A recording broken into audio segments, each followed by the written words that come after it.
Hi viewers, welcome to our channel. Present మనతో పాటు దాము బాలాజీ గారు సీనియర్ జర్నలిస్ట్ ఉన్నారు. వారితో ఒకసారి మాట్లాడు. సార్ నమస్కారం సార్. సార్, కవిత గారి కుమారుడు కూడా ఇప్పుడు రాజకీయాల్లోకి ఎంట్రీ ఇవ్వబోతున్నట్టుగా తెలుస్తుంది. సో చాలా మంది ప్రచారం అయితే జరుగుతుంది దానికి సంబంధించి. అయితే ఇది షర్మిల గారి ఇన్స్పిరేషన్ తోనే కవిత గారు ఈ విధమైన నిర్ణయం తీసుకున్నారని కూడా చెప్తున్నారు. ఆ షర్మిల గారు కూడా తన కుమారుడు రాజారెడ్డిని రాజకీయాల్లోకి తీసుకొస్తామని చెప్పారు. మరి ఇప్పుడు అదే ఇన్స్పిరేషన్ తో ఈ విధంగా కవిత గారు కూడా బిహేవ్ చేస్తున్నారా? అంటే చాలా సిమిలారిటీస్ వీళ్ళ మధ్య కనిపిస్తూ ఉన్నాయి. అండ్ అటు పక్క కేటీఆర్ గారి కుమారుడు హిమాంశు కూడా రాజకీయాల్లోకి తీసుకొచ్చే ప్రయత్నాలు జరుగుతున్నాయని తెలుస్తుంది. అంటే వారసత్వ రాజకీయాలు తెలంగాణలో ఇప్పుడు ఎక్కువగా అవుతున్నాయని చెప్పేసి ఒక విమర్శ కూడా వినిపిస్తుంది. మరి ఇది కేసీఆర్ గారికి కూడా ఇంపాక్ట్ పడే అవకాశం ఉందని చెప్తున్నారు. మరి వారసత్వ రాజకీయాల గురించి మీరేం చెప్తారు సార్? మనకి ఇండియాలో వారసత్వ రాజకీయాలు అనేవి ఎప్పటి నుంచో కంటిన్యూ అవుతున్నాయి. ఇప్పటికి కూడా మనకి నెహ్రూ ఫ్యామిలీ నుంచి రాహుల్ గాంధీ వరకు అది కంటిన్యూ అవుతుంది. ఒక్క మోడీకే వారసత్వ రాజకీయాలు లేదని చెప్పాలి. కానీ బీజేపీలో కూడా అనేక చోట్ల వారసత్వ రాజకీయాలు మనకు కనిపిస్తాయి. సో ఏ పార్టీ కూడా దీనికి మినహాయింపు కాదు. ముఖ్యంగా రీజనల్ పార్టీలో వారసత్వ రాజకీయాలు ఎక్కువ ఉంటాయి. ఎందుకంటే రీజనల్ పార్టీలే వ్యక్తుల కేంద్రంగా, నాయకుల కేంద్రంగా ఏర్పడిన పార్టీలు కాబట్టి. సో ఆ పార్టీల్లో నీకు ప్రతి రాష్ట్రంలో అసలు వారసులు లేని రాష్ట్రమే లేదని చెప్పొచ్చు. అంతగా ప్రతి రాష్ట్రంలో కూడా వారసత్వం అనేది కంటిన్యూగా కనిపిస్తుంది. తెలుగు రాష్ట్రాల్లో కూడా మనకు ఇటు ఎన్టీఆర్ ఫ్యామిలీ దగ్గర నుంచి అక్కడే కంటిన్యూ అవుతుంది. ఇక్కడికి వచ్చేసరికి కేసీఆర్ ఫ్యామిలీ నుంచి ఎక్కువ వస్తుంది. అంతకు ముందు వరకు కూడా ఇక్కడ ఉమ్మడి రాష్ట్రం ఉన్నప్పుడు తెలుగుదేశం కానీ కాంగ్రెస్ కానీ పరిపాలించాయి. మధ్యలో చీలిపోయినాక అక్కడ వైఎస్ఆర్ వచ్చారు. ఇక్కడేమో కేసీఆర్ ఫ్యామిలీ. కేసీఆర్ ముందు నుంచే ఉద్యమంలోనే ఆయన ఫ్యామిలీని తీసుకొచ్చేసాడు. సో ఇటు కవిత కానీ, కేటీఆర్ కానీ, హరీష్ రావు కానీ, సంతోష్ రావు కానీ, ఇలాగా చాలామంది ఫ్యామిలీ మెంబర్స్ ఉన్నారు. సో ఇప్పుడు అక్కడ ఫ్యామిలీలో విడిపోయే ఈ వారసత్వ రాజకీయాల్లో ఇది కూడా ఉంటుంది. ఎవరి వారసులు, నిజమైన వారసులు ఎవరు అంటే ఆస్తులకి, పొలిటికల్ గెయిన్కి, ఈ రెండింటికి వారసులు ఎవరన్న గొడవలు కూడా మనకి ఇటు తమిళనాడులో కరుణానిధి ఫ్యామిలీ కావచ్చు, ఇటు నందమూరి ఫ్యామిలీలో కావచ్చు, ఇప్పుడు వైఎస్ఆర్ ఫ్యామిలీ కావచ్చు, ఇక్కడ కేసీఆర్ ఫ్యామిలీలో కూడా ఇది మొదలైంది. అక్కడ కూడా మన గాంధీ ఫ్యామిలీస్లో కూడా మనీకా గాంధీ, సోనియా గాంధీకి మధ్య కూడా గొడవలు ఉన్నాయి. సో ఇలాగే ఇప్పుడు ఏమైందంటే ఆల్రెడీ కవిత కొంత షర్మిల మోడల్ని ఫాలో అవుతున్నట్టు కనబడుతుంది. షర్మిల కూడా అన్న తనకి ఆస్తిలో సమాన వాటా ఇవ్వలేదని, అధికారంలో వాటా ఇవ్వలేదని, ఈ రెండు కారణాలతో ఆమె రాజకీయాల్లోకి రావడం, అన్నని బెదిరించడం అవన్నీ జరుగుతున్నాయి. సో ఈమెకి కూడా అసంతృప్తి కనబడుతుంది. తను జైలుకి వెళ్ళినా కూడా వీళ్ళు పెద్దగా పట్టించుకోలేదని కావచ్చు, లేకపోతే తనకి ఆస్తుల పంపకంలో ప్రాబ్లమ్స్ కావచ్చు, ఏదేమైనా ఆమెకైతే అసంతృప్తి ఉంది.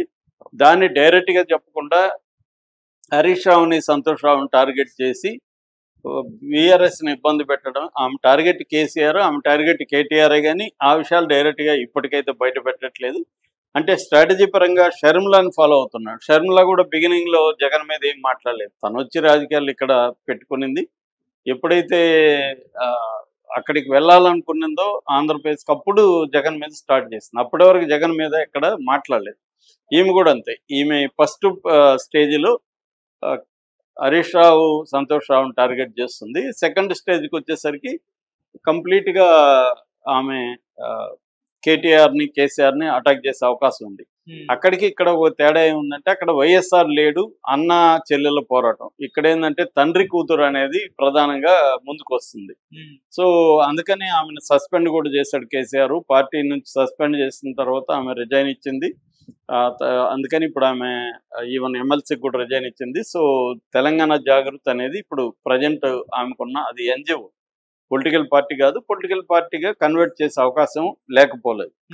సో అందుకని ఆమె ఉద్యమంలో యాక్టివ్గా ఉండాలని నిన్న జేఏసీ పిలుపు, 42% బీసీలకి రిజర్వేషన్ ఉండాలి ముఖ్యంగా స్థానిక సంస్థల కోసమని జేఏసీ బంద్కు పిలిపిస్తే దాంట్లో కవిత పాల్గొనింది. కవితతో పాటు వాళ్ళ పెద్దబ్బాయి, ఆమెకి 2 పిల్లలు, ఆదిత్య, ఆర్య. ఆదిత్య మొన్ననే 2025 మేలో అమెరికాలో ఉండే ఓక్ ఫారెస్ట్ యూనివర్సిటీలో గ్రాడ్యుయేషన్ పూర్తి చేసుకొచ్చాడు. ఆ గ్రాడ్యుయేషన్ సెరమనీకి కూడా కవిత అండ్ వాళ్ళ ఫాదర్ అనిల్ కుమార్ ఇద్దరు అటెండ్ అయ్యారు. సో చిన్న కొడుకు ఆర్య మొన్న ఆగస్టులో అమెరికాలో జాయిన్ అయ్యాడు స్టడీస్కి. సో ఈ అబ్బాయి అక్కడ గ్రాడ్యుయేషన్ అయిపోయింది కాబట్టి వచ్చాడు. మరి పోస్ట్ గ్రాడ్ చేస్తాడా, మళ్ళీ అమెరికా వెళ్తాడా లేదా అనేది తెలియదు. ఈ క్రమంలో నిన్న బీసీ సంబంధించిన బంద్ జరిగినప్పుడు ఖైరతాబాద్లో మానవహారం ఏర్పాటు చేశారు. అక్కడ ఈ అబ్బాయి ప్లకార్డులు పట్టుకొని అక్కడ నినాదాలు చేయడం, స్లోగన్స్ ఇవ్వడం అవన్నీ చేస్తున్నాడు. మీడియాతో కూడా మాట్లాడాడు. అదేంటంటే అమ్మ ఒకటే చేస్తే ఉద్యమం సరిపోదు, మొత్తం ప్రతి ఇంటి నుంచి రావాలి, అందుకని నేను కూడా వచ్చాను అనేది అతను ఏదో చెప్పాడు. స్థానిక ఎన్నికలకి అవసరం అనేది చెప్పాడు.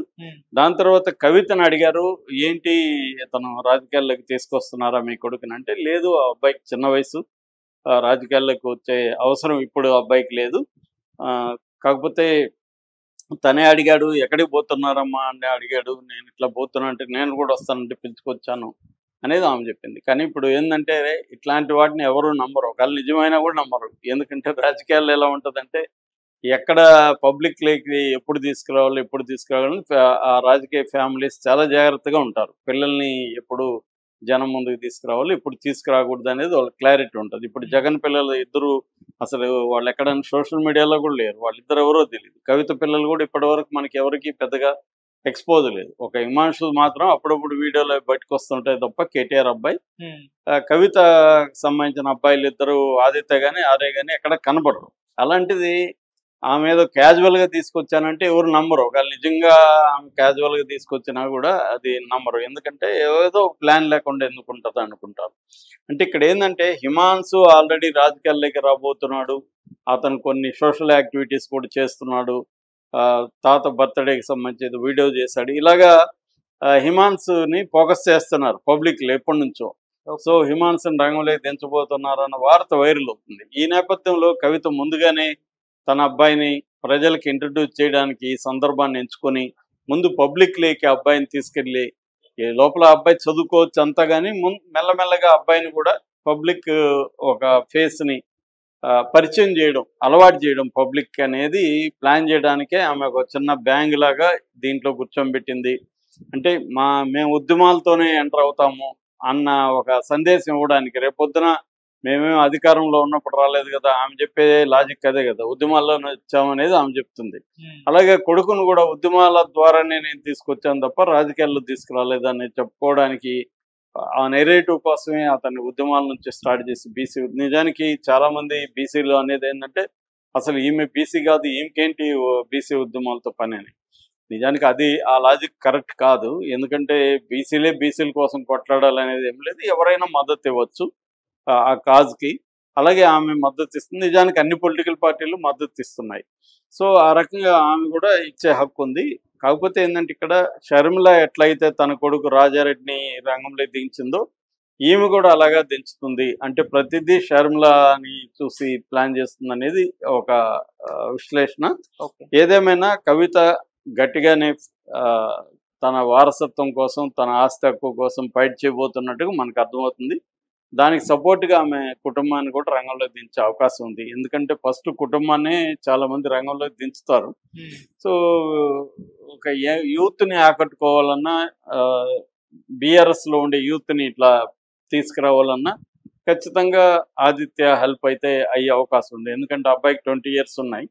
సో అమెరికాలో ఉన్న ఏముంది, అవసరమైనప్పుడు వస్తూ పోతూ ఉంటాడు. మెల్లగా రాజకీయాల్లో తనకి అర్థమవుతుంది రాజకీయాలు, అట్లాగే ప్రజలకు కూడా అతను అర్థమవుతూ వస్తాడు. రేపొద్దున ఎన్నికలు వచ్చే టైంకి సడన్గా అప్పుడు వచ్చి ప్రచారంలో పాల్గొనకుండా ముందు నుంచి ఒక ఇది చేసుకొని తన ఒక ఆర్గనైజేషన్, యూత్ ఆర్గనైజేషన్ ఏదో పెట్టుకొని అలాగా వస్తూ ఉంటే రేపొద్దున కవితకి ఒక బలంగా సపోర్ట్ సిస్టమ్గా కొడుకు ఉండే అవకాశం ఉంది. ఆ ముందు చూపుతోనే ఆమె ఇంట్రడ్యూస్ చేసినట్టుగా మనం అనుకోవచ్చు.